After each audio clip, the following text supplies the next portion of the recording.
ತುಳುನಾಡಿನ ಸಂಸ್ಕೃತಿ ಆಚರಣೆ ನಂಬಿಕೆಗಳೆಂದರೆ ಬೇರೆಡೆಗಿಂತ ಕೊಂಚ ವಿಭಿನ್ನ. ಉಡುಪಿಯ ಕೆಂಪತೂರಿನಲ್ಲಿ ವಿಶಿಷ್ಟವಾದ ಜಾತ್ರೆಯೊಂದು ನಡೆಯುತ್ತದೆ.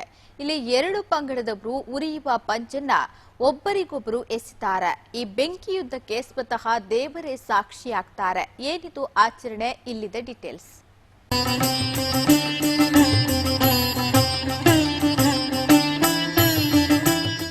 ಇವರು ಬೆಂಕಿ ಹಿಡಿದುಕೊಂಡು ಯುದ್ಧ ಮಾಡುತ್ತಿದ್ದಾರಾ ಅಂತ ಅನಿಸಿ ಬಿಡುತ್ತದೆ.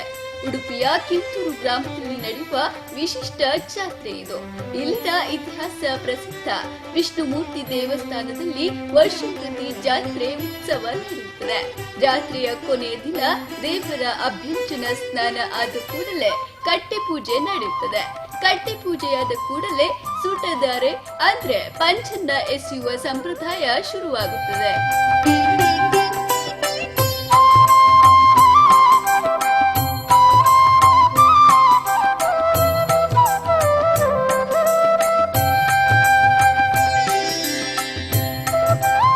ತೂಟೆದಾರ ಅಂತ, ತುಳುವಿನಲ್ಲಿ ತೂಟೆದಾರ ಅಂತ ಹೇಳ್ತಾರೆ. ಅದು ತೆಂಗಿನ ಮರದ ಇದರಲ್ಲಿ ಕಟ್ಟಿ ಸೋಗೆಯಲ್ಲಿ ಕಟ್ಟಿ ಮಾಡುವಂತಹ ಇದು ಕ್ರಮ, ಸಂಪ್ರದಾಯ ಬಂದಂತ ಒಂದು ಕ್ರಮ.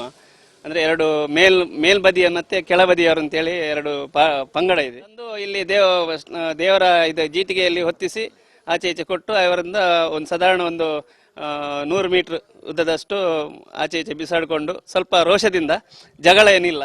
ದೇವಸ್ಥಾನದ ಎರಡು ಇಕ್ಕೆಲೆಯ ಜನರ ನಡುವೆ ಈ ಯುದ್ಧ ನಡೆಯುತ್ತದೆ. ಆದ್ರೆ ಇದು ಕೇವಲ ಆಚರಣೆಯಷ್ಟೇ.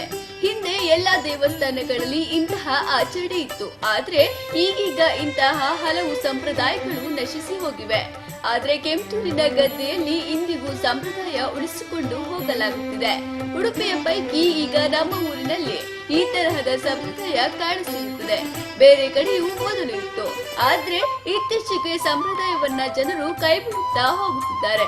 ಆದ್ರೆ ನಾವು ಮಾತ್ರ ನಮ್ಮ ಊರಿನಲ್ಲಿ ಉಳಿಸಿಕೊಂಡಿದ್ದೇವೆ ಎಂಬುದಕ್ಕೆ ಹೆಮ್ಮೆಯಾಗುತ್ತದೆ ಎಂದು ಸ್ಥಳೀಯ ಕೃಷ್ಣ ಜತನ ಹೇಳಿದ್ದಾರೆ. ಗದ್ದೆ ಸಿಗ್ತದೆ. ಆ ಗದ್ದೆಯಲ್ಲಿ ಎರಡು ಕಡೆ ನಿಂತು ತೂಟೆದಾರ ಅಂತೇಳಿ ನಾವು ತುಳಿನಲ್ಲಿ ಹೇಳ್ತೇವೆ, ಕನ್ನಡದಲ್ಲಿ ತುಳಿದಾರ ಅಂತೇಳಿ ಹಾಗೆ ಬೆಂಕಿ ಆಟ ಮಾಡೋದು, ಆಚೆ ಈಚೆ ಮಾಡಿ ಎರಡು ಪಾರ್ಟಿ ಮಾಡಿ. ಅದ್ರ ಜಗಳ ಎಲ್ಲ ಏನು ಮಾಡ್ಲಿಕ್ಕೆ ಇಲ್ಲ, ಒಳ್ಳೆ ರೀತಿಯಲ್ಲಿ ಮಾಡ್ತೇವೆ. ಅನ್ನೋದು ಸೇವೆ ಅಷ್ಟೇ, ದೇವರ ಸೇವೆ ಅಂತೇಳಿ. ಕೆಂಪತೂರಿನಲ್ಲಿ ಒಂದು ವಾರ ಜಾತ್ರಾ ಮಹೋತ್ಸವ ನಡೆದ ನಂತರ ಈ ಸೂಟೆದಾರೆ ಸಂಪ್ರದಾಯ ನಡೆಯುತ್ತದೆ. ಆದ್ರೆ ಈ ಆಚರಣೆ ಯಾಕೆ ಶುರುವಾಯಿತು ಅನ್ನೋದಕ್ಕೆ ಯಾರಿಗೂ ಕಾರಣ ಗೊತ್ತಿಲ್ಲ. ತೆಂಗಿನ ಗರಿಯ ಪಂಚು ಮೈ ಮೇಲೆ ಬಿದ್ದರೂ ಯಾವುದೇ ಗಾಯವಾಗುವುದಿಲ್ಲ. ರೋಷದಲ್ಲಿ ಬೆಂಕಿ ಎಸೆಯುತ್ತಾರೆ ಎನ್ನಿಸಿದರೂ ಎಲ್ಲರೂ ಅಣ್ಣ ತಮ್ಮಂದಿರಂತೆ ಇದ್ದೇವೆ ಎಂದು ಸ್ಥಳೀಯ ಸುಂದರ್ ಹೇಳುತ್ತಾರೆ. ಒಟ್ಟಿನಲ್ಲಿ ಕೆಂಪತೂರಿನಲ್ಲಿ ನಡೆಯುವ ಈ ಸಂಪ್ರದಾಯಕ್ಕೆ ಇರುವ ಹಿನ್ನೆಲೆ ಬಗ್ಗೆ ಜನರಿಗೆ ಗೊತ್ತಿಲ್ಲ.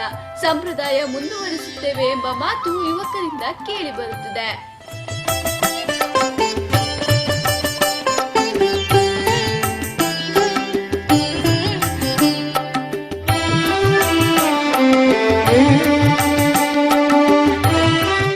Bureau report, prime TV news, Udupi.